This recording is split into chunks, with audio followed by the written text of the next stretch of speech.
happening around the club. And it's also an opportunity for us to hear about how our individual members are contributing to the success of our club. And so I just want to take a moment to highlight our board members. So there are two critical roles on the board, and one is the role of treasurer, and that position is held by Dan. And so I want to just give a shout out to Dan for all the work that he does behind the scenes to keep our all our accounts, because we have a lottery account, a fund account, the operational account, all of those accounts straight.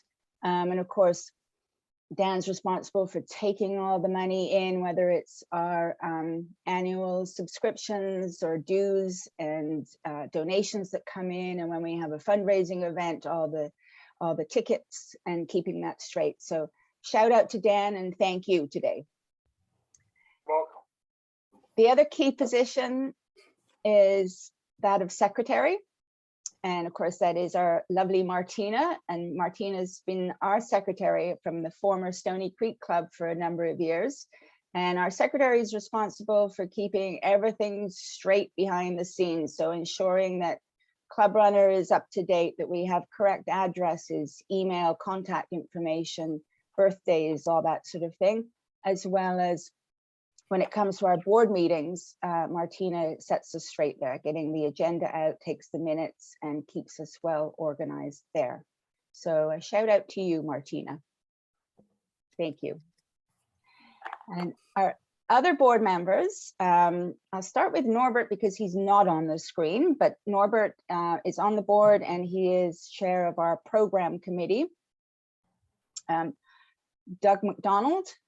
We all know Doug. Doug is chair of our membership committee, and Doug is just a whirling dervish when he gets to all the ideas around membership and engagement, and has great energy and just is always forward thinking. So shout out to you, Doug, and thank you for your work.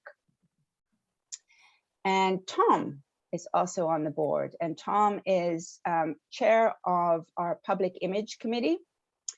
And also, just recently, he's taken on the role as chair of our international committee. He's just offered to do that. Thank you, Tom. And as well is chair of our foundation committee. So thank you. And Tom is just a wealth of knowledge around Rotary in general. He's been steadfast and true throughout all the changes that we made through the merger. And just really helped to keep our club going throughout the changes around losing members and dealing with this pandemic. And last but certainly not least is Paul Crossman. And Paul is chair of our service projects. So that includes vocational, community service, and international service. So those are all lumped under what we call service projects.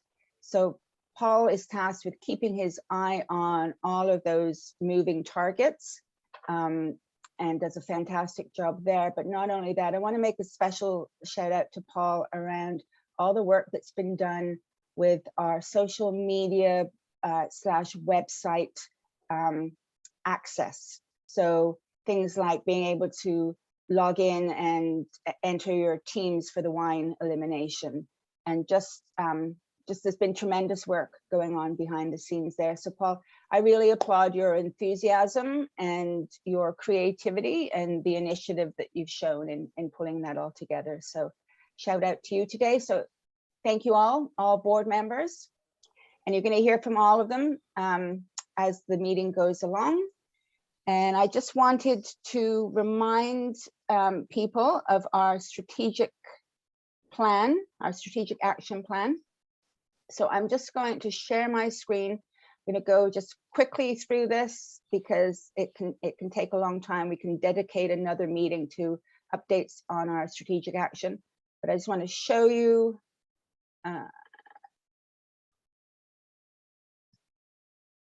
And are you looking at the strategic action document right now? Yes. Great, thank you.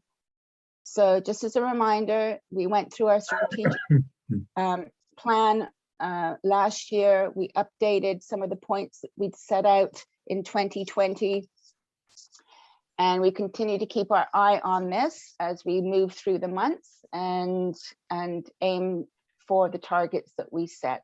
So really quickly looking at the status legend over here, the teal, we're still in the planning phase. Yellow, it's progressing moderately. Green is progressing well or continues to be in place. Red is not on target, and blue it's completed, done, and we've put it behind us, sort of thing. So very quickly, I'm going to scroll down. We've tasked ourselves with improving membership engagement.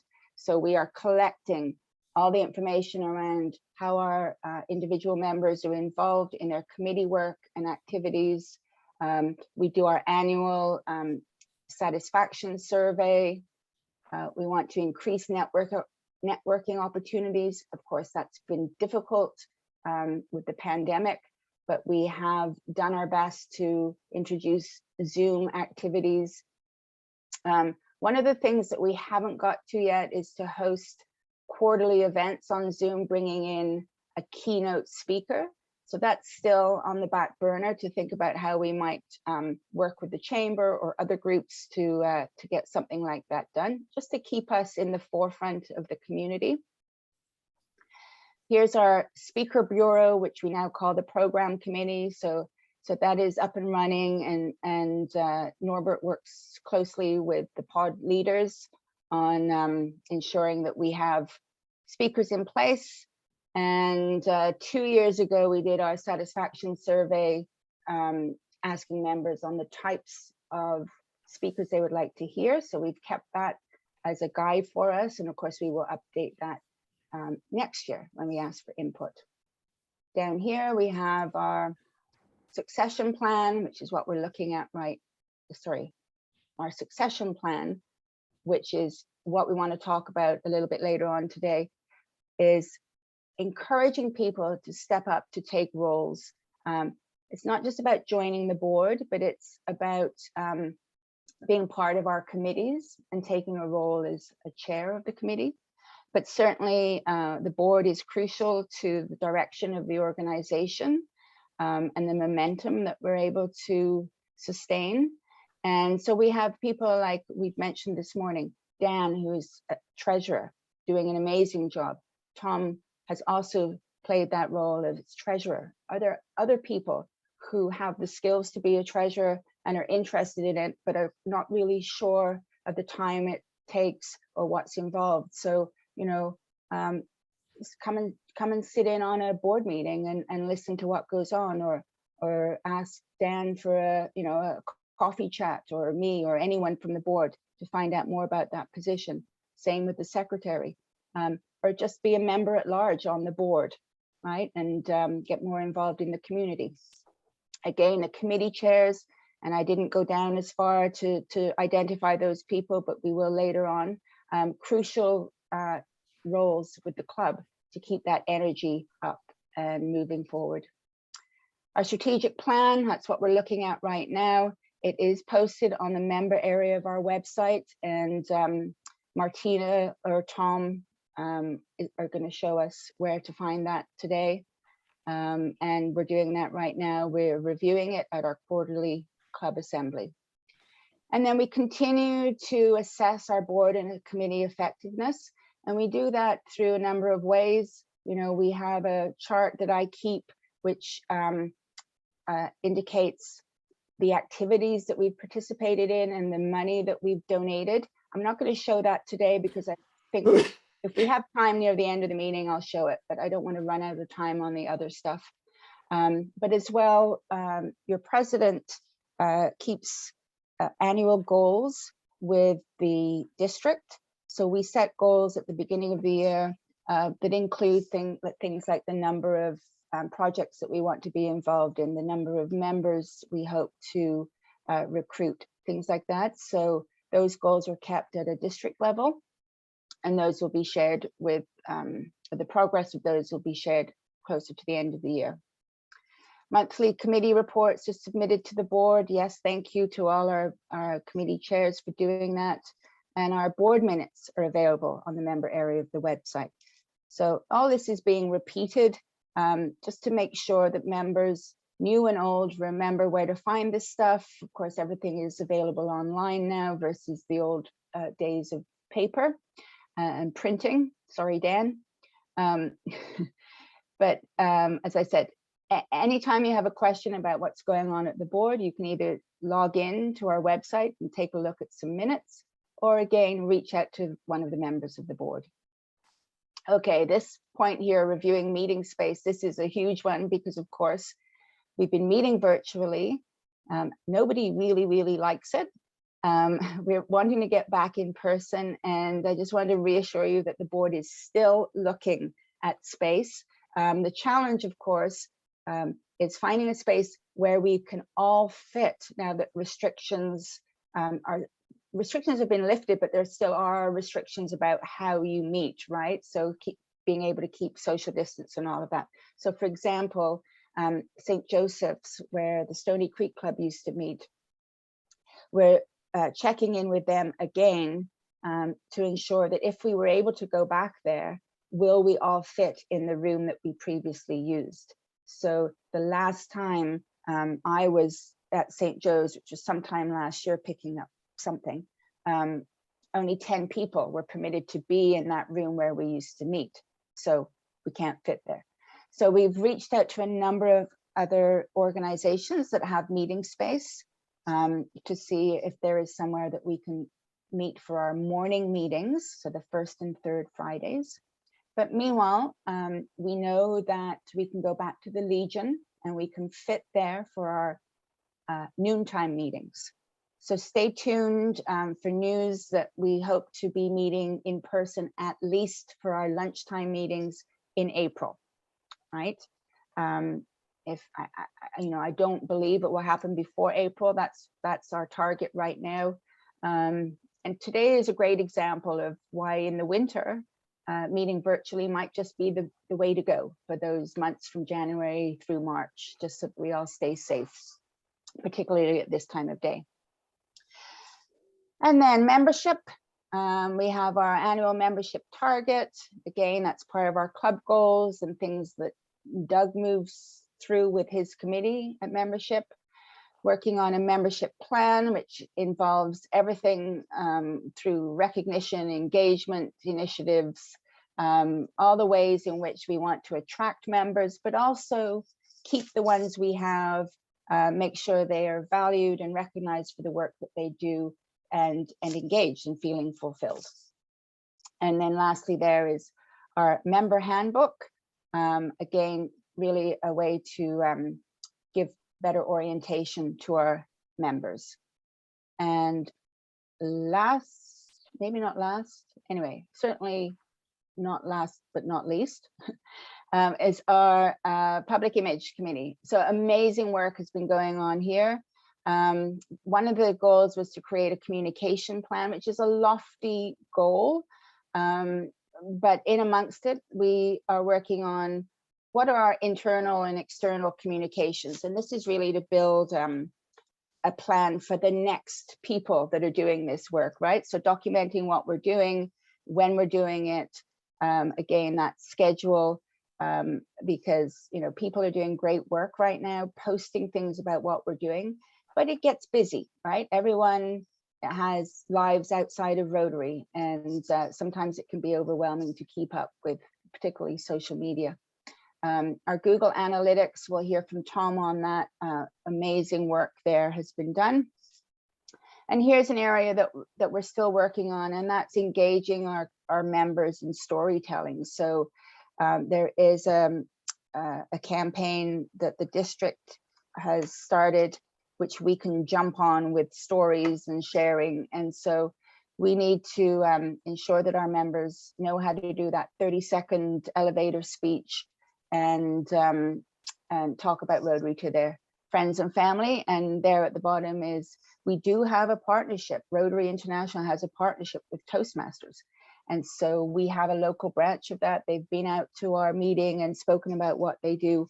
How do we deepen that connection? And then here is, and again, I'm rushing through this, but here is our service project. So again, it's reviewing what we do. What are our current partnerships? Where do we want to grow? Keep the research happening in our community so that we know what the need is, what the gaps are, and how can we help? And then lastly, it's collaborating with other Rotary clubs on both local and international projects, fundraising, etc. And of course, we did do the watershed cleanup last September. That's going to happen again in April. And we are in communication with the Rotary Club of Hamilton AM on potential fundraisers. So I realize that's lots and lots of information. We've just flown through there. If you have any questions, please do reach out. We update this quarterly and it sits on our member area section of the website. So any questions before we move on? Great. Oh, Jim, did you have a question? Sorry, Jim, you're muted. No, I am.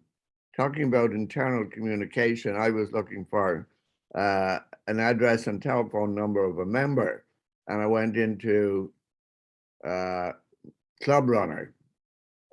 And do you think I could find my way around it? No. Awesome.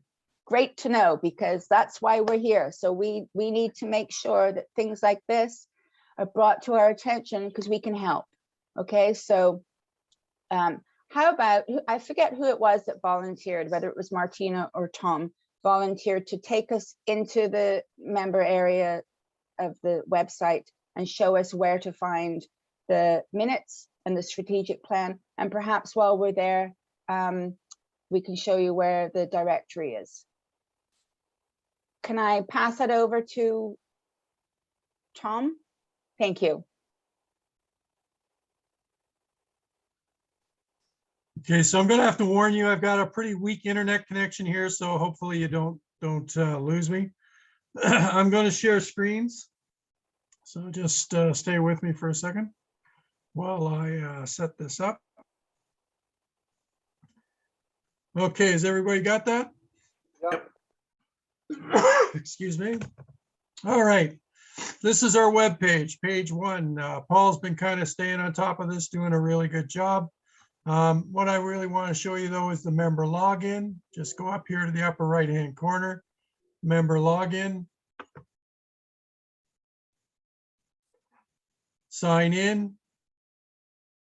As you can see, I've been there before. So now I'm in the I'm still in our web page, but I'm now logged in. You can see that up here in the upper right hand corner. So to go find the kind of things Jim was looking for, or Tina wants us to be able to find, we have to head off to the member area, which is this little button in the upper right hand corner. This takes us to the what they call the admin screen, and from here you can get to just about everything. So here's the different communications when you're trying to send emails out to the club. If you're setting up an event, this is where, of course, Martina goes to track our attendance when we were doing that. And then, of course, here's our members list. So for Jim, looking for members, well, he's looking for an active member. So he just clicks on the button for active members.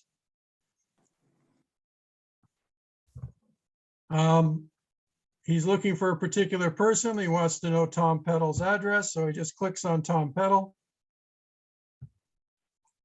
And there's my profile. And there's, of course, my home address, my work address. And some of this I've had to go in myself and set up. Some of this Martina did when you join the club. So it's always handy to go in and check your profile. They call it your profile. See how I can update stuff up in here. It's quite easy. I can edit this, change it, because this is me doing myself. I also get these buttons because I'm the editor of this, but you would get the ability to edit your own profile. So it doesn't hurt to get in here and check. Your Rotary history shows up here. If you want to enter your biography, it can show up here, any sort of commitments you've made, and privacy settings, what information you want to release and what information you don't want to release. So any questions on that so far?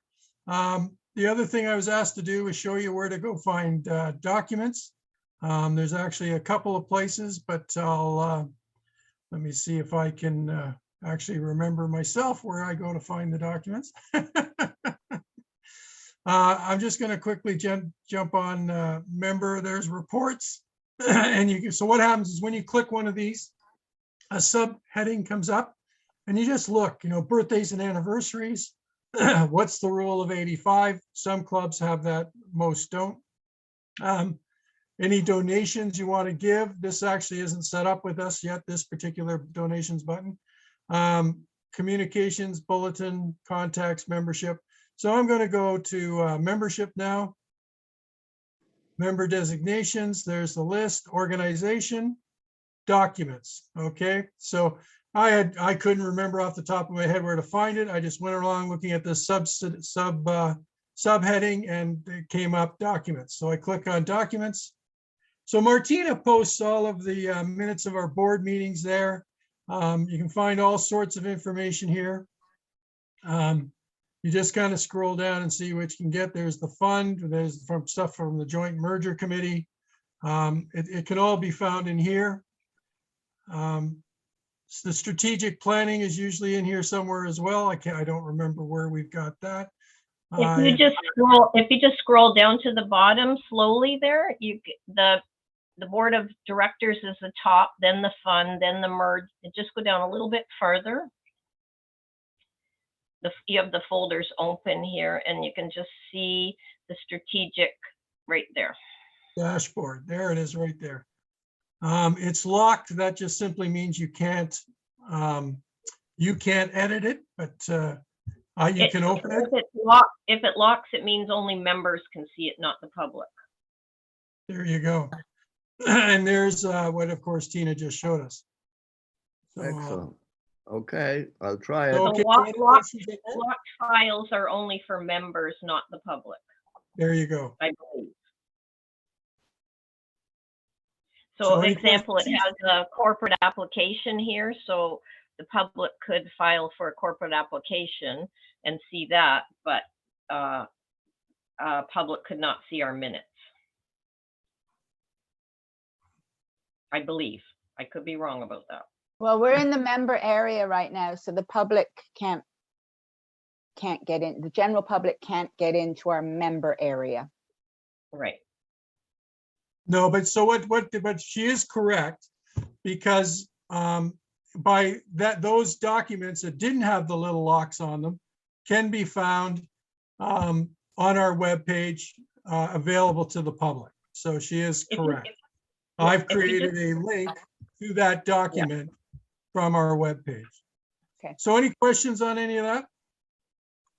Very good. Thank you. You're welcome. Because we're recording this, this recording will be placed into the member area of our website. So if you have questions, you can go back to the recording to be refreshed. But again, please ask, just reach out and ask Martina or Tom or myself. Okay, who would like to go first for committee report? Dan, how about you as treasurer? Yeah, okay, so I sent everybody out the report to the end of January 31st. Hopefully everybody got it. Just a couple of things I'd like to go over. Since the Catch the Ace and the elimination wine raffle, there hasn't been a lot of activity.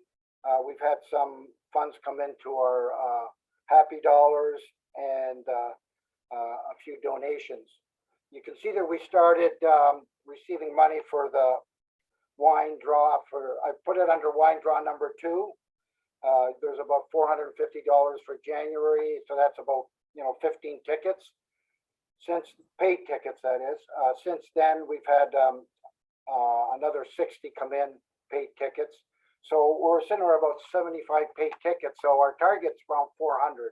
So we've got another quite a bit to sell between now and our draw. So we got to get going on that. Since then, we've only issued 2 more checks. One for the Bay Area, Science and Engineering, and one for the Imagine in the Park. They were both $500 each. If you look at our final number where we're at, we're running a deficit right now, close to $4,000. Now, that's not based on the dollars in the accounts, but that's based on our budget and what we've brought in as far as income. We haven't brought in as much income as we wanted because we haven't been able to do the events, obviously. To that, while we're in that deficit, we at the board meeting, we discussed supporting Doug's request for the neighbor cold as night. The neighbor Jack parenting reading is, I think, going to be delayed. So we're looking to match up to $5,000 to what they raised.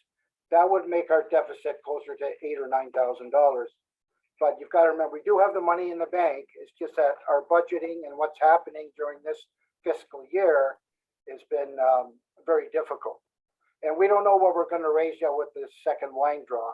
If we sell all our 400 tickets like Linda wants, then we'll have some extra money there as well. So we thought we'd bring it out to the membership where they would support the $5,000, up to $5,000 to the neighbor cold as night. So maybe we can discuss that or get an opinion on from some of the members. So I to have a- re, yeah. Go ahead, Ed. I have a question on fundraising. Do we actually lose money on the Catch the Ace? Well, it's kind of bastardized. Tom, maybe you can, because I carried it over from the year before. Maybe you can explain that a little better than I can. You're on mute, Tom. Tom, you're muted.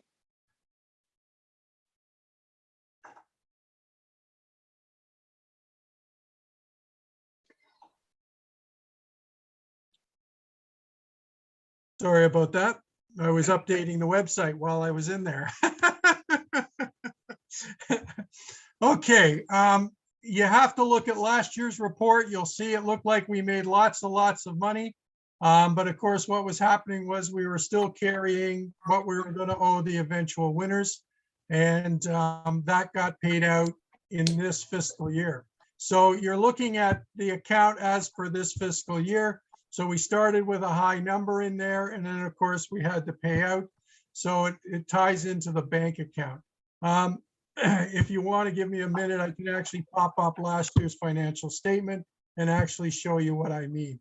So you're looking at the number year to date. You're not looking at the total project. That's why we look for reports from the project managers that will, especially if they extend over multiple fiscal years. And then, of course, in the case of the Catch the Ace draw, I think it was for about 20 months, that puppy. So it appears that we took a loss, and in a sense we did. Our bank account took a loss this year, but the project itself was tremendously profitable. Okay, thanks, Tom. So Ed, actually, we made the most money that we could possibly make with that draw. We generated 50,000, excuse me, I'm forgetting the exact total, but basically we generated 50,000 for the club. The other 50,000 was given away in prizes. So we gave a 30,000 jackpot prize away, $20,000 away to the weekly winners. The club then gets 50,000, from which we had to pay for the license and other sundry expenses. Then we split those net proceeds with the Marshall Family Fund, which was our agreement at the beginning of running the project. So 23,500 went to the Marshall Family Fund, which leaves the club with a similar amount as net profit. Okay, that sounds good. Thank you. Okay. Okay. Okay. Doug, how would you like to go with membership? Yeah, absolutely. Thanks, Tina. Sorry, So you're, sorry, Doug, I'm sorry, Dan, are you finished? I just jumped away from it. Yeah, no, we're not So, finished. Just two more things. So I just wanted to see what the membership thought about helping Doug out on this, up to the $5,000. We were Mhm. just get an opinion, whether we do it. So the recap is club members are walking to raise money for the coldest night, neighbor to neighbor.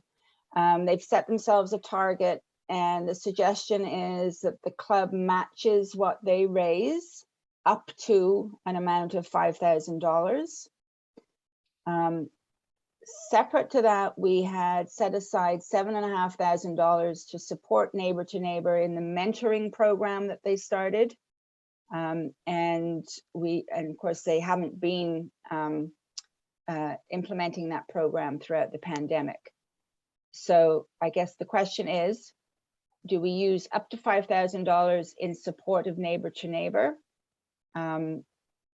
which may leave us in a deficit from a fundraising perspective? Is that correct, Dan? That's correct. The money's in the bank, so we can do it. It's just that you're going to see a deficit for this fiscal year if we don't raise any more funds.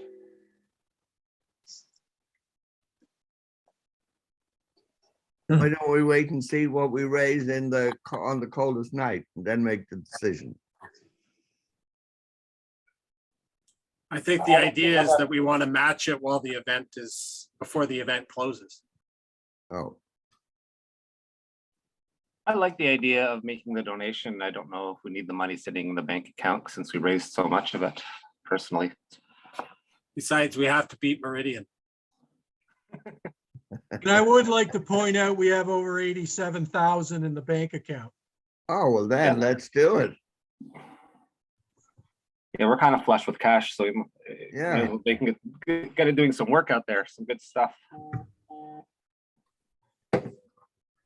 Yeah, I think it's on paper, when we look at our year end, it will look like we didn't make enough money to cover our costs, but actually we have the money in the bank to cover our costs. Yeah. That's what, exactly. So as chair, as president, I'm not permitted to make a motion. I don't believe it needs to come from somewhere else. I'll make the motion. I'll Okay, I'll second it. second it. there we go. Beat you, Tom. Okay, Sorry, who made the motion? I did. Jim. Jim? Jim. And the seconder was Tom Paddle. Tom. Okay. Okay, thank you on that. And just very lastly, we're gonna have to start looking at the charities we want to support for next year. So I just want to put it out there. If there's any member there that wants a charity supported, we're gonna have to start doing our budget fairly soon. So just let us know what dollar amount and what charity that you'd like to see go into the budget. Great. That's it. Okay, thanks. Thank you, Dan. And I'm sorry I tried to cut you off earlier. Okay, Madam President, I'm leaving in 2 minutes. All right, go for it. Okay, so the community service, I've sent the report into you, but generally, we're going to have a cleanup again on King Street in April. So I'll have to coordinate that with the lake cleanup thing. You're planning to do that the same month. Yep. I think Milena was endeavoring to get a speaker from Kingsway Outreach. Where a go for the shoes for Sarah's project, Souls for Shoes or Shoes for Souls. And Sarah has another exciting project going, this potential skateboard park in Stony Creek. She can talk to that if we have time.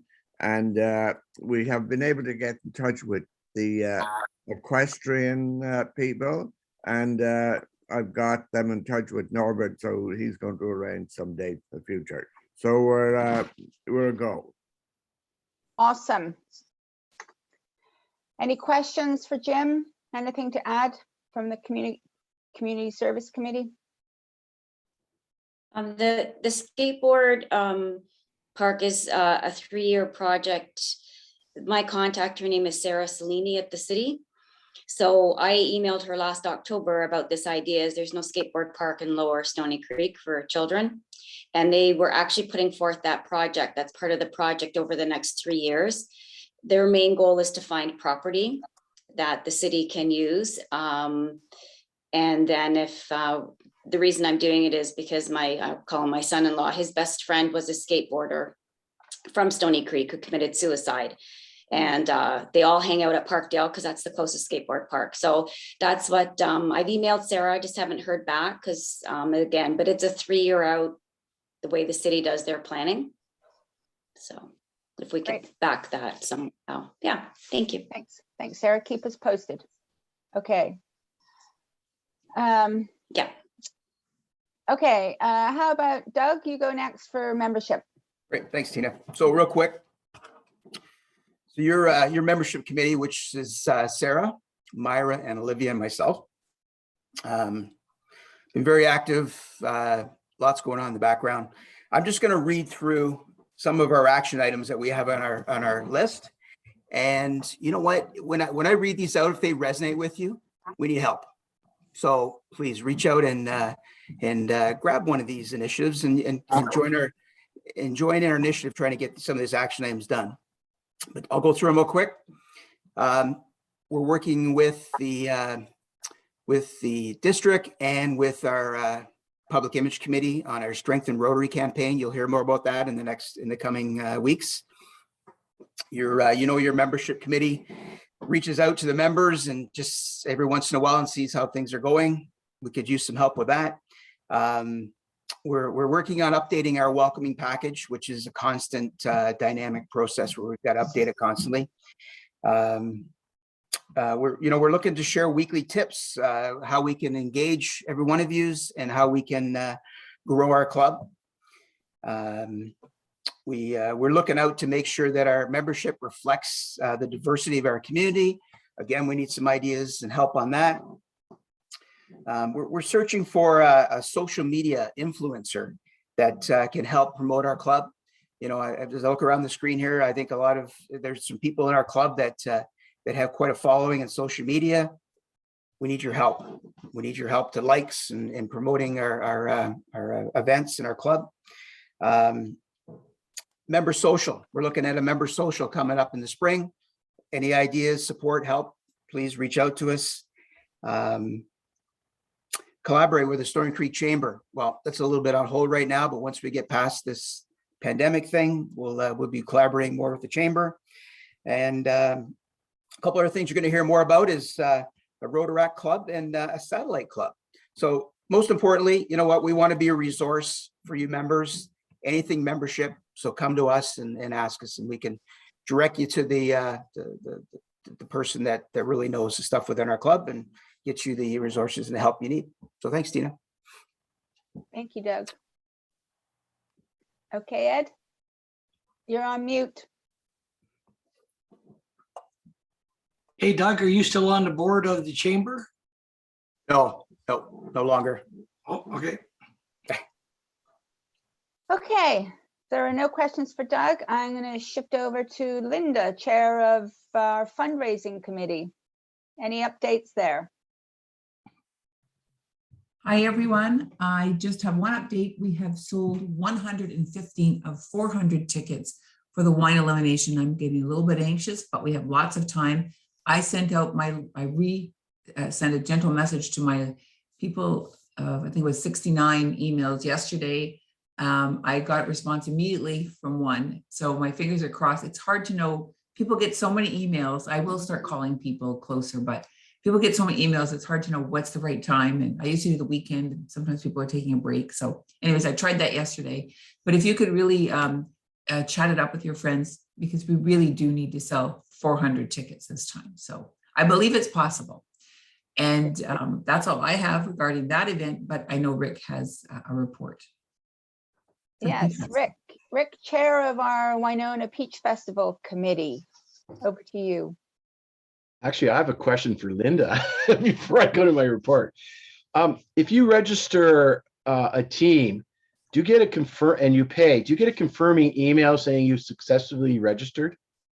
Well, you used to, Rick, but we've changed the process, and I'm not a techie. Paul has been instrumental to the changes, but I'm still wasting time keeping double checks from last time, just because that's how I'm wired. Once I get through this new way with Paul's, under Paul's leadership, I will be much more relaxed with that. But I used to, a lot of people used to send me an email, and I also get an email from Dan about the money. And when they sent me the email, I'd have their email and say, hey, thanks so much.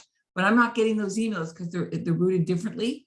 So, I mean, Paul might be able to jump in on that. So I used to do that myself, but I'm not doing it because things are not going the same way. So that may be something we can kick in on Paul's end with his spreadsheet. I'm not sure, but that's a good point, because it does say though in your email that you get that I'll connect with you a day or two before. That doesn't answer, did you get my money, which you're suggesting. So I'll talk to Paul about that.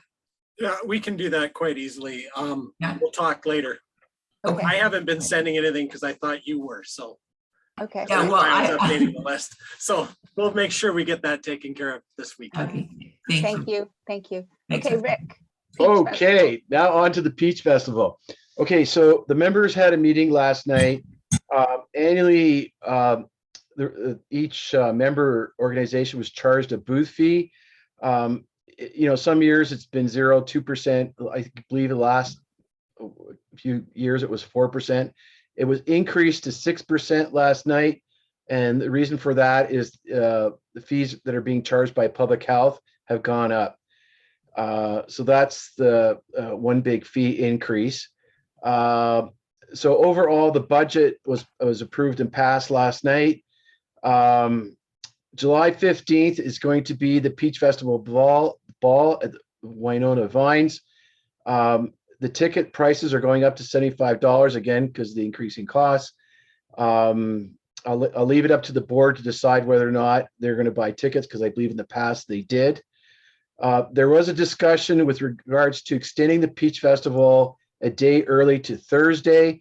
Out of the 18 members, 11 responded, and all 11 said no. And then Battlefield Optimist chimed in at the meeting that made 12 out of 18 said no. So there's some discussion about opening early on Friday, and officially they won't. The opening will be at 5, I believe, on Friday. But if a booth is open early, they can sell stuff early on Friday. The Peach Festivals will be moving their offices to the Winona Community Center, which is the old school on the corner, I think it's Highway 8, Winona. No date has been set for the move. The Hamilton Reader's Choice Awards is out. The Peach Festival is in there. So they asked all the members to reach out to, the chair asked all its members to reach out to their club members to get online and vote the Peach Festival as the festival of choice. That being said, there are some members of our club who are candidates for Choice Awards.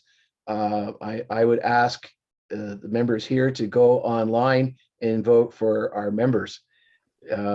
Lastly, there was a debate about the next meeting, whether or not it should be held by Zoom in March.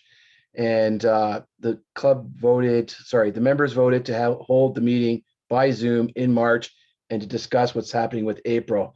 There is this fight about, hey, we're getting tired of 2 years of Zoom meetings. Anyway, we'll see how that transpires. And that's the end of my report. Any questions? Yeah, I have a question. What's the 6%? Is that on like net sales or gross sales or what? Okay, it's 6% on net. Yeah. Thank you. Rick, can you send us the links to the ball and things like that if they have on social media or media, and then I'll put it on our website too? Yeah, I could. I'm not sure if it's posted yet, but there'd be a web page for Winona Peach Festival. So I'm not sure if the ball information's up yet. Okay. But as soon as we get off, I'll look. Thank you, Rick. And good news as well is that Jackie and Dave Drawbell have offered their services for the Peach Festival weekend with the support of setup and takedown and cleaning. So that's exciting news. I also want to let the members know that even though there hasn't been a Peach Festival for 2 years, Rick has been attending meetings faithfully on a monthly basis throughout. So thank you, Rick, for that level of dedication. And I'm so dedicated because I successfully ran the last 2 years of Peach Festivals. I've been asked to do the third year. Yeah, it was seamless. It was seamless. You What a caused guy. no problems at all. All right. Okay. Thank you, Rick. Thanks, Linda. Tom, how about public image? All right, I'll just be really quick here. I'll just quickly share my screen again. So has everybody got that? Yes. Yeah. Yeah. So the good news is we're still doing just fine. The bad news is we're now comparing ourselves to our outstanding efforts September through December of 2021. So you can see right now it looks bad. It appears our users are down 25%. Our sessions are down. Our bounce rate is up, which is bad. That means they're not going into our webpage. They're just bouncing off the first page. Our session duration's down a little wee bit. Then of course, if you see this big peak here, that's our when we did the live broadcast of our last Winona Peach Festival draw. So those are the numbers for that week. Hopefully we'll have similar numbers looking at us in March. So of course, if you don't like the next the 30 days, you just click over here and you look at the last 180 days. And as you can see, the dark blue is the last 6 months, the dotted lines, the previous 6 months. So you can see we're generally trending above where we were last year. Where are we getting our traffic? You can see that most of it is, we get a good choice of direct or organic, but you can see where social referrals are still coming in really, really strong. One of these bars is a week, and of course, Facebook is still driving lots of people to our website, which is a very good thing. We don't have a lot of tablet users out there. We're basically 2/3 desktop, 1/3 mobile. Kind of suggests our age as well. And when you look at the successful pages, although the Wine Elimination 2022 has only been around for about 10 days, it's already our most popular page beyond our 307, which is the main web page. So that's kind of public relations report. We're still doing quite well. And as you could probably figure out, it's actually starting to do better on a week-to-week basis. That's the public relations report. Thank you, Tom. And excuse me, kudos to you and your team because, and I believe that's Paul and Martina and Todd and yourself, keeping up with our website and all the social media. So our Facebook is looking terrific. We're also active on Instagram and Twitter. So making us look really vibrant and current, which of course we are, but we need to show that to the world. So fantastic. Paul, any updates on your service committees? Jim gave us the update for community service. I think international is just regrouping. What about vocational? Well, vocational kind of swings in with the social media and the membership area. We have this source of members on our meeting today. We need to get them, or we need to ask you, sorry, not get you, but ask you to take the information we're sending you. And if you're in social media, repost it. Social media only works if you keep reposting the stuff we post and spreading the word to your people. If you read it, it does not necessarily mean that your family and friends can see it. So if you're on any kind of social media or you get an email from about our events, it's really helpful if you just like it and post it on yours saying, this is what my Rotary's doing this week, or join our Rotary fun night of Rotary, just so people see it. I know we had to put an ad out for Facebook yesterday around noon. We had 261 people have seen the ad, 11 people have clicked on, or 6 people have clicked on it, and 11 people have forwarded it. So we're getting some action there, but it's best if it comes from you. I know when I put my post out there on Facebook, I got 3 teams signed up, joined and signed up within an hour, just because I put it out there. So if you could post that on there. And we've been talking a lot about vocational, and I'm trying to put a survey together that asks the appropriate questions about our membership. And when it comes out, I'd really like you guys to be honest about it, because one of the key aspects of Rotary is vocational. And that's like mentoring other members, using your personal expertise and services to forward Rotary. And I'm not asking everybody just to volunteer thousands of hours, but there's some really great, talented, smart people in our Rotary Club.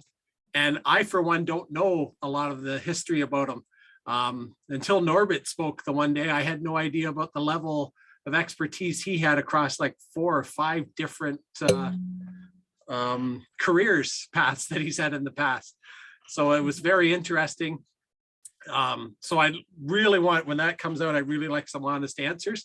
And as the incoming president-elect, I'd really like to be able to have some conversations with the membership on an individual basis or as a group about their expertise and where we can fill that succession plan that we need to work on. Great. Thank you, Paul. Oh, and youth services, do you want me to hit that too? Is it the same? It's 2 separate, is it not? Well, it's all kind of lumped in one and the same, but Okay. Yeah. So it looks like we're going to have a conversation in the next week or so about a possible Rotaract club. The other Ryla and Slapshot, there's conversations that it's going to happen this year. None of the main details have come out. So if you're familiar with Ryla and Slapshot, we usually put forward names or ask people if they would like to be sponsored by our club. I've contacted both the robotics clubs to see if they have a suggestion that of people we could interview or put forward. So if anybody else in the club has organizations or individuals for that Ryla or Slapshot positions for sponsorship, maybe you could start just kind of letting people know and seeing if there's an interest out there and getting the information to the Youth Services Club. Great. That's it. Thank you. Thank you, Paul. Thank you. I'm noticing the time. It's 8:33. We're going to wrap it up. I'll just ask if there are any birthdays and anniversaries for the coming